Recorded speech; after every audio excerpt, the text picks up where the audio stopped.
Salut les gars! Aujourd'hui, nous allons parler d'un sujet particulier et important en électronique, mais aussi présent dans notre vie quotidienne, souvent sans qu'on s'en rende compte. Ce sujet s'appelle la régulation. Définissons ce qu'est une régulation. En fait, une régulation, c'est le fait de maintenir une grandeur physique à une valeur souhaitée, malgré les perturbations qui nous entourent. Par exemple, comme régulation, on peut citer le maintien de la vitesse d'une voiture, le maintien de la température d'un four, le maintien du niveau d'un réservoir et bien d'autres encore. Il existe deux types de régulation en général, les régulations à boucle ouverte et les régulations à boucle fermée. La régulation à boucle ouverte.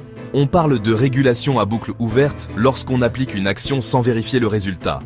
Exemple, une machine à laver classique. Tu choisis un programme de lavage de 30 minutes, la machine exécute exactement ce cycle, peu importe si tes habits sont plus sales que prévu ou si l'eau n'est pas assez chaude. La machine ne vérifie pas si le résultat final correspond à ce que tu voulais, elle applique simplement la commande initiale, la régulation à boucle fermée. Ici, on mesure la sortie, le résultat, et on la compare en permanence à la consigne. Cela permet d'ajuster la commande afin de réduire l'erreur. En d'autres termes, la boucle fermée est essentielle pour obtenir de la précision, de la stabilité et de la robustesse face aux perturbations. Les éléments d'une régulation.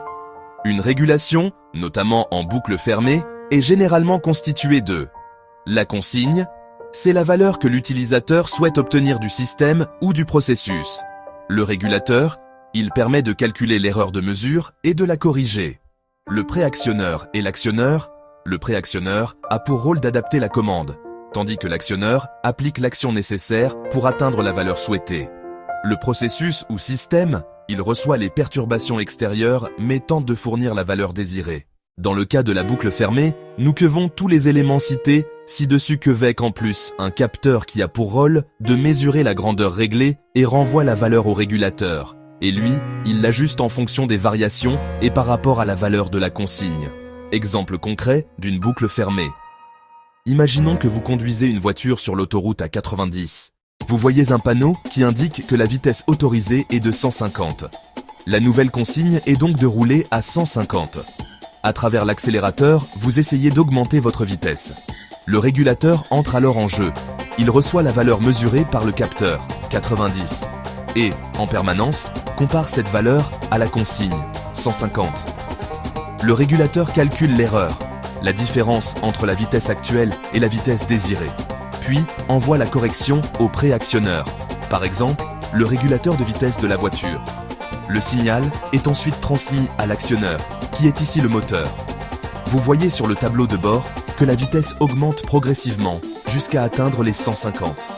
Cependant, dans la réalité, il peut y avoir des perturbations, comme un freinage soudain ou un changement de direction.